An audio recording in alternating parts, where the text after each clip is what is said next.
నమస్తే, welcome to our channel. నేను మీ Shalini. YS Vivekananda Reddy గారి హత్య కేసుకు సంబంధించి ఎన్నో కీలక మలుపులు అయితే తిరుగుతుంది. మరి సునీత రెడ్డి గారు పోరాడుతున్నా సరే కోర్టులకు వెళ్ళిన ఇటు సిబిఐ అయితే లోతైన విచారణ జరపలేదని తన ఆవేదన అయితే పడుతుంది. మరి అసలు ఇంకా ఏ కోర్టుకు వెళ్తే తన ఆవేదన బాధ తగ్గుతుంది? మరి తెలంగాణ హైకోర్టుకి పిటిషన్ కూడా వేసింది.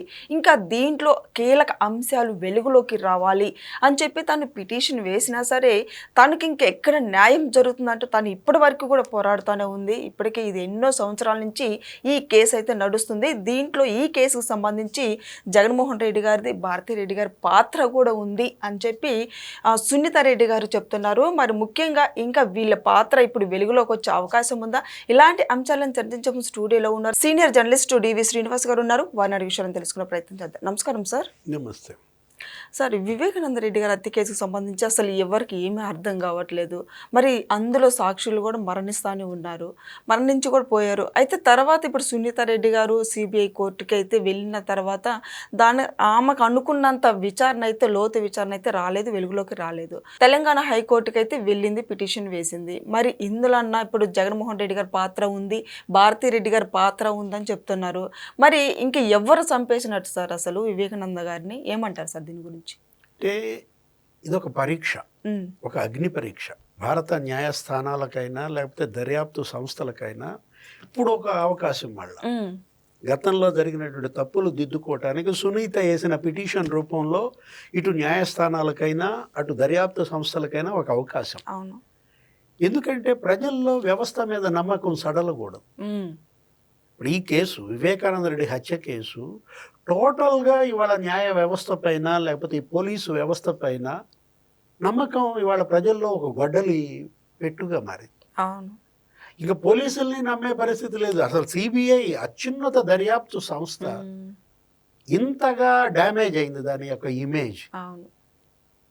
ఇప్పుడు నిందితులను మీరు తేల్చారు, అరెస్టులు చేశారు, సూత్రధారులను అరెస్ట్ చేశారు, పాత్రధారులను అరెస్ట్ చేశారు. ఇప్పటికి 7 ఏళ్ళు వివేకానంద రెడ్డి హత్య జరిగి 7 ఏళ్ళు అయినా కూడా మీరు ఈ కేసుల్లో ప్రజల్లో నమ్మకాన్ని పొందలేకపోవటం, వ్యవస్థ పట్ల వాళ్లలో విశ్వాసాన్ని పెంచే దిశగా అటు దర్యాప్తు సంస్థల్లో అయినా ఇటు న్యాయస్థానాల్లో అయినా ఏం మాత్రం వాళ్ళు ఏంటో ఒక సాదా సీదా కీసుగా ఏదో రకరకాలుగా దాన్ని ఏదో పక్కన పెట్టేసేసి మడత పెట్టేసేసి క్లోజ్ చేయాలన్నటువంటి ఆ కోణం. ఈ కేసుని ఏదో రకంగా ముగిచ్చేద్దాం అంటే కేసు ముగించడం అనేది దర్యాప్తు సంస్థ ఉద్దేశమా, లక్ష్యమా? కేసుని ఒక లాజికల్ ఎండ్కి తీసుకెళ్ళాలి. నిందితులకి కఠిన శిక్ష పడాలి, మళ్ళా ఇలాంటిది జరగకూడదు అనేటటువంటి ఒక గుణపాఠం, ఒక సందేశం. నిందితులకు గుణపాఠం కావాలి, ప్రజలకు ఒక సందేశం ఇచ్చేలాగా ఉండాలి. సార్, ఇప్పుడు సునీత రెడ్డి గారు ఏమంటున్నారు? అసలు జగన్మోహన్ రెడ్డి గారికి, భారతీ రెడ్డి గారికి ఎలా తెలిసింది ముందే అని అంటుంది, క్వశ్చన్ చేస్తుంది. ఏమంటారు సార్ దీన్ని? అనేక ప్రశ్నలు ఆమె లేవనెత్తింది. ఇప్పటికీ కూడా ఈ కేసు కేవలం 50% కూడా కంప్లీట్ అవ్వలేదు దర్యాప్తు. ఇంకా 50% దీన్ని విచారించాల్సినటువంటి అవసరం ఉందంటూ ఆమె చేస్తున్న పోరాటం. ఇప్పుడు సిబిఐ కోర్టు ఏమని ఇచ్చింది డైరెక్షన్? అసలు ఎవరు అర్జున్ రెడ్డి లేకపోతే ఆ కిరణ్ యాదవ్ వాళ్ళ యొక్క వాట్సాప్ సంభాషణల వరకు విచారించమని. అంటే ఎలా బౌండరీస్ నిర్దేశిస్తుంది కోర్టు? సుప్రీంకోర్టు ఏం చెప్పింది? సిబిఐ కోర్టు ఆదేశించిన ప్రకారం ఆ ఫోన్ సంభాషణ ఇద్దరి మధ్య దానిపై విచారణ చేస్తూనే ఇంకా సునీత లేవనెత్తినటువంటి ఇతర సందేహాలు, ఇంకా మీకు లభించిన సాక్ష్యాధారాలు, వాటిని కూడా తీసుకుని మిమ్మల్ని ప్రొసీడ్ అవ్వమని స్పష్టమైన ఆదేశం ఇచ్చింది. ఇంకా ఎన్నాళ్ళు దీన్ని డ్రాగ్ ఆన్ చేస్తారు? ఇప్పుడు ఇంకా ట్రయల్ ఎప్పుడు ప్రారంభం అవుతుంది?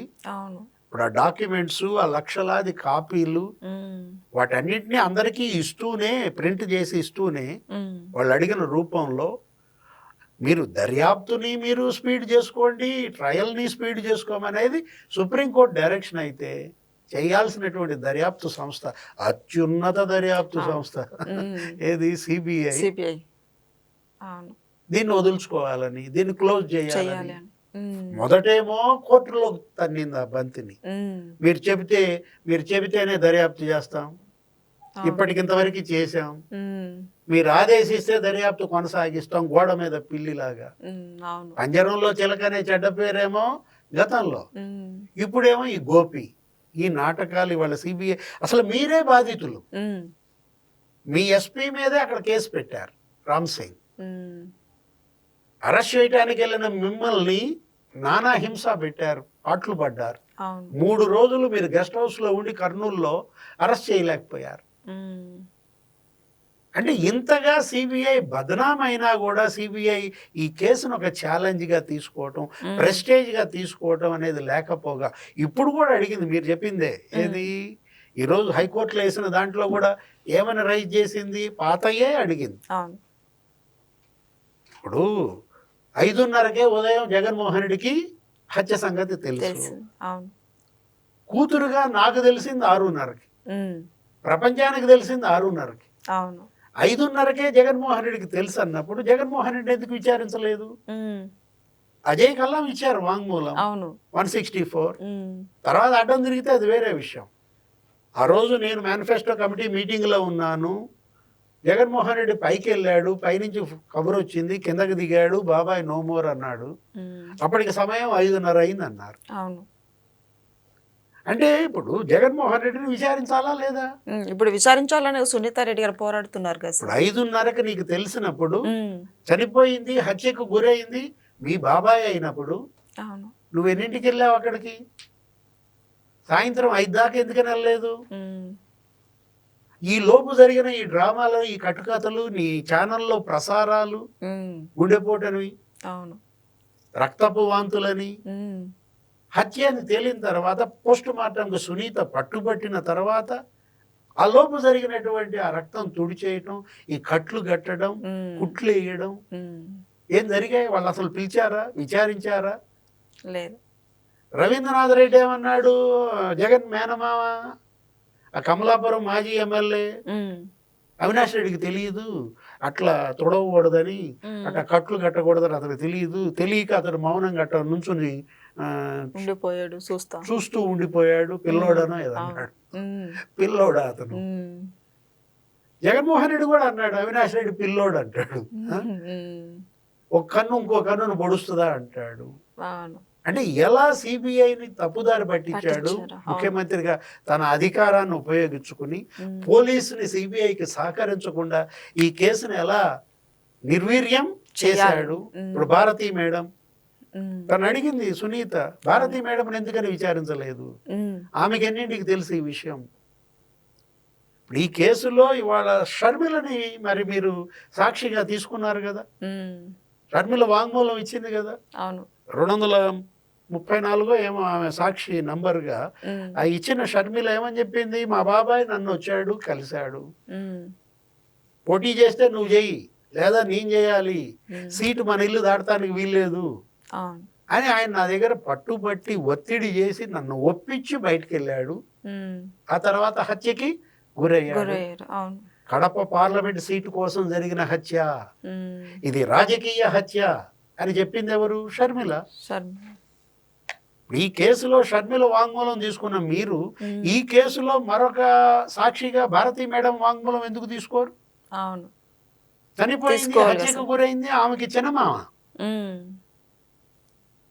ఆమెకే ముందు తెలుసు అంటున్నారు. ఎవరు ఆమెకి ఫోన్ చేసి చెప్పారు? ఉమ్, ఆమె జగన్మోహన్ రెడ్డి మీటింగ్లో ఉన్నాడని పైకి పిలిపించి చెప్పింది అనేది. దీంట్లో జగన్ని విచారించాలి, భారతీని అవును. విచారించాలి, ఉమ్, ఇంకా ఎవరు ఆ వరుస పెట్టి అనేక మంది సాక్షులు మరణానికి గురయ్యారు, గురయ్యారు. అవును. అనుమానాస్పద మరణాలు. ఉమ్, ఆ కువైట్ గంగాధర్ రెడ్డి దగ్గర నుంచి మనం తీసుకున్నట్టయితే వాచ్మన్ రంగన్న వాచ్మెన్ దాకా, రంగాదాకా. అవును. ఆ డాక్టర్ అభిషేక్ రెడ్డి, ఉమ్, ఆ డ్రైవర్ నారాయణ యాదవ్, ఎవరైతే ఈ మరి ఎవరు భారతీ మేడంని, జగన్మోహన్ రెడ్డిని రోడ్డు మార్గాన్ని తీసుకెళ్ళాడో ఉమ్, ఆ డ్రైవర్ ఎందుకు చనిపోయాడు? అవును.